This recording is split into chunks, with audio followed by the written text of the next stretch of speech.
Assalamualaikum warahmatullahi wabarakatuh. Om Swastiastu, Namo Buddhaya, salam kebajikan, salam sejahtera untuk kita semua.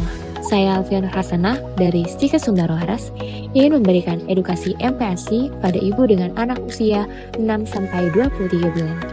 Tujuan dari edukasi ini yaitu untuk meningkatkan pengetahuan ibu tentang pemberian MPASI yang tepat, meliputi waktu pemberian, jenis makanan, jumlah, frekuensi, tekstur, serta cara pemberian yang sesuai dengan usia anak, sehingga dapat menunjang pemenuhan kebutuhan gizi serta pertumbuhan dan perkembangan anak secara optimal. Nurse, MPASI itu apa sih? Baik Ibu, saya bantu jelaskan ya. Apa itu MPASI? MPASI atau makanan pendamping air susu ibu adalah proses pemberian makanan dan cairan lainnya selain ASI ketika ASI saja tidak lagi mampu mencukupi kebutuhan gizi bayi, yaitu pada anak usia 6-23 bulan.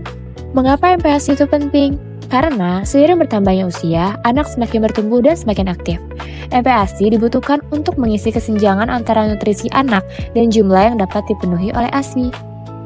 Lalu, apa manfaat pemberian MPASI? Manfaat pemberian MPASI yaitu untuk memenuhi kekurangan zat gizi makro dan mikro, terutama zat besi, zinc, dan vitamin A. Dapat mencegah stunting melalui pemberian protein hewani, menstimulasi kemampuan motor, yaitu kemampuan mengunyah dan berbicara, dan juga dapat membentuk pola makan sehat sejak dini. Syarat pemberian MPASI. Yang pertama, tepat waktu. Dimulai saat bayi berusia 6 bulan, tidak terlalu dini dan tidak terlambat. Kedua, adekuat. MPASI mengandung zat gizi lengkap dan seimbang. Aman dan higienis. Pertama, menjaga kebersihan tangan dan peralatan makan. Kedua, memisahkan talenan atau alas pemotong antara bahan makanan mentah dan matang. Tiga, memasak MPASI hingga matang sempurna. Keempat, menyimpan MPASI pada suhu yang tepat, yaitu di bawah 6 derajat Celcius di tempat yang bersih.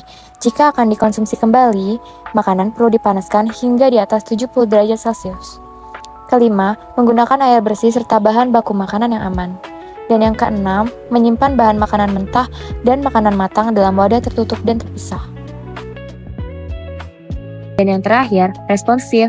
Dimulai dari interaksi antara ibu dan anak, kemudian dilakukan dengan jadwal yang teratur, dan dengan durasi kurang dari 30 menit per kali makan. Untuk anak usia 6-8 bulan, jumlah energi yang harus dipenuhi yaitu 200 kilokalori per hari, mulai dengan bubur kental atau makanan yang lumat. Frekuensi, makanan dapat diberikan 2-3 kali per hari, mulai dengan 2-3 sendok makan setiap kali makan, ditingkatkan bertahap, kurang lebih 125 ml atau setengah mangkok per kali makan. Dapat diberikan juga makanan selingan 1-2 kali per hari, dan jangan lupa diteruskan pemberian ASI. Untuk usia 9-11 bulan, jumlah energi yang harus dipenuhi yaitu 300 kilokalori per hari, dengan konsistensi cincang halus, cincang kasar, atau finger foods.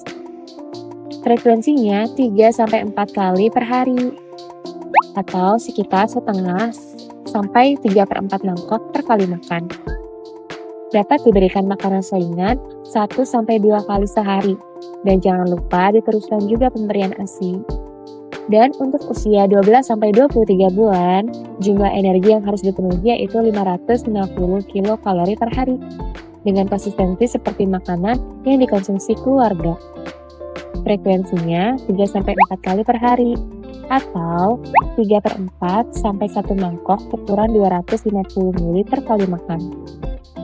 Dapat diselingi 1-2 kali makanan dan tetap diteruskan pemberian ASI. Hambatan dalam pemberian MPASI. Pertama, anak melakukan gerakan tutup mulut atau GTM. Anak menolak makan dengan menutup mulut atau memalingkan kepala. Dampaknya, asupan nutrisi menjadi tidak adekuat. Kedua, anak rewel saat diberikan MPASI. Anak menangis atau tidak nyaman saat makan, penyebabnya bisa karena bosan, tidak menyukai rasa makanan, atau kondisi anak yang tidak nyaman. Ketiga, anak tidak mau duduk di kursi makan. Dampaknya, proses makanan menjadi tidak optimal dan sulit membentuk kebiasaan makan. Keempat, anak sulit buang air besar. Ini bisa disebabkan karena anak kurang serat atau cairan.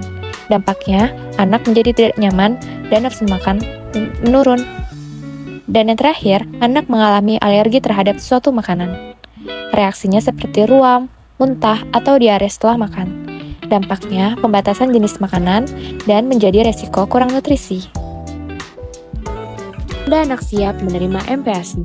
Anak usia tepat 6 bulan, leher mampu menyangga kepala dengan baik. Kemudian duduk dengan baik. Kemudian jarinya sudah mampu meraih mainan atau makanan. Anak dapat membuka mulut saat sendok datang dan mampu menelan dengan baik. Hal yang perlu diperhatikan dalam pemberian MPASI yaitu berikan protein hewani sejak anak usia 6 bulan. Pastikan makanan seperti telur, daging, ikan, udang, matang sempurna. Hindari jus buah pada anak kurang dari 1 tahun. Madu diberikan setelah anak usia 1 tahun. Jaga kebersihan tangan, alat, dan bahan makanan. Pisahkan bahan mentah dan bahan matang. Hindari gula, garam, dan lemak yang berlebihan. Namun bisa juga tambahkan minyak, mentega, santan untuk meningkatkan kalori bila perlu. Komposisi nutrisi penting dalam menu MPASI. Yang pertama ada karbohidrat. Karbohidrat merupakan sumber energi utama bagi tubuh yang dapat diperoleh dari bahan makanan seperti nasi, kentang, roti, dan lain-lain. Yang kedua ada protein.